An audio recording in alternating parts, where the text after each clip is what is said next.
Hello, welcome to the Eugenics podcast. I'm Patrick Merricks. I'm Marius Turda. Good morning, Marius. How are you doing today?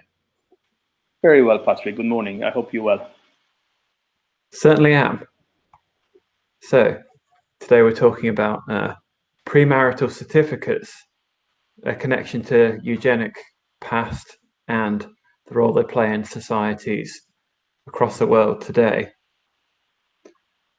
Specifically drawing on some news from the United Arab Emirates and the Middle East generally, but what are we witnessing here, Marius? Well, it's good you brought forward an example from a part of the world we rarely discuss and we know little about, particularly regarding the history of eugenics. Eugenicists were fond of saying that an ounce of prevention is worth a pound of cure. So what we're talking about here is that prevention is something that physicians can help with and redirect some of the energies that the state normally puts into protecting the health of the population towards better outcomes. So it's good to see that the same language that we've encountered in other contexts related to health and family protection also appears in relationship to family and premarital medical tests. So this is what we're talking about, how much eugenics had influenced the discussion about premarital or prenuptial, as they were called, medical examination. So it's something that's got a long history in our field. Let's start with the United States. Yes, United States again feature prominently because they were very active early on in defining what hereditary illness is all about, in producing a vision of marriage and family based on eugenic ideals. And they introduced early on legislation to ban, on the one hand, interracial marriages, on the other hand, to bar those with intellectual and physical disabilities from marrying. So we have an early example from Connecticut that prohibited feeble-minded imbeciles and epileptic men and women under 45 from marrying. By 1920s, 1930s, many states in the Union prohibited those, particularly with venereal diseases, from marrying. And in some cases, they also made it compulsory that you present a health certificate from a physician before wedding. So you have to be fit to wed and you have to be fit to reproduce. And the American example is very powerful because it gave the world a wide range of examples of how eugenic certificates and premarital examinations is being used. One of the earliest books we have about it, written by the Hungarian eugenicist Géza Hoffmann, he cites and lists in his book all the legislation that was introduced in America prohibiting marriages between people with disabilities, these genic marriages as they were called, by 1913. So that was a very powerful example that many eugenicists in Europe, particularly in Germany, used as a point of reference. So not just America, but somewhere less familiar perhaps to historians of eugenics, Turkey. So what's the story here?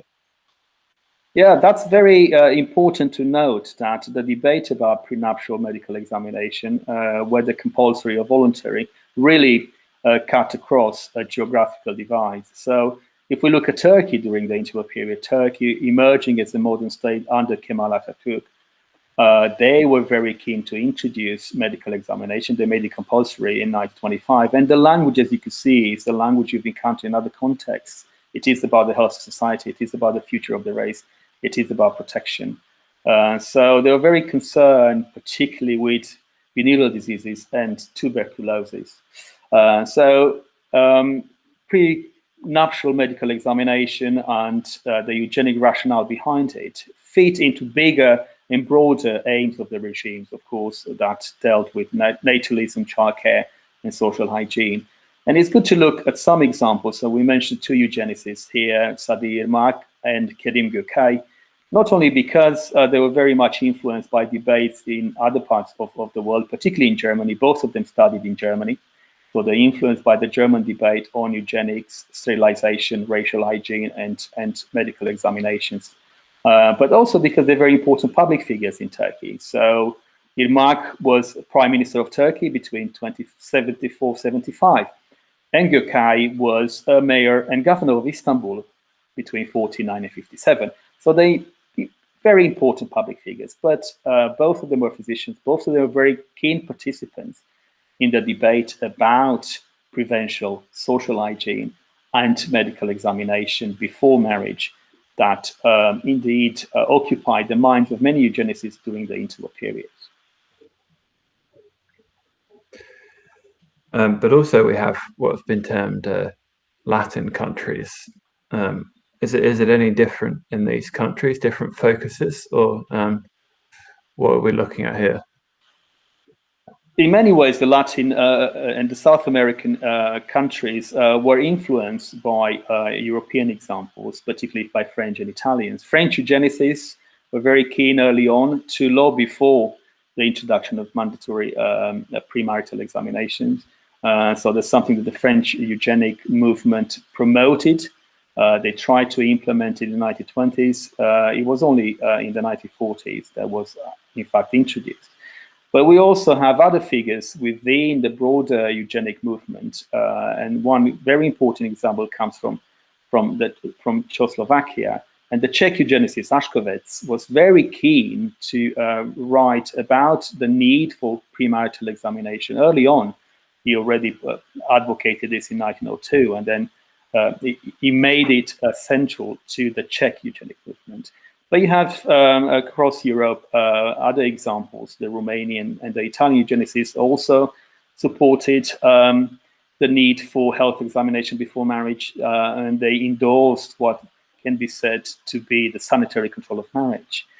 So you have these powerful European eugenic movements that are promoting examination before marriage, particularly in those cases that negative eugenic methods such as sterilization were not very favorably received.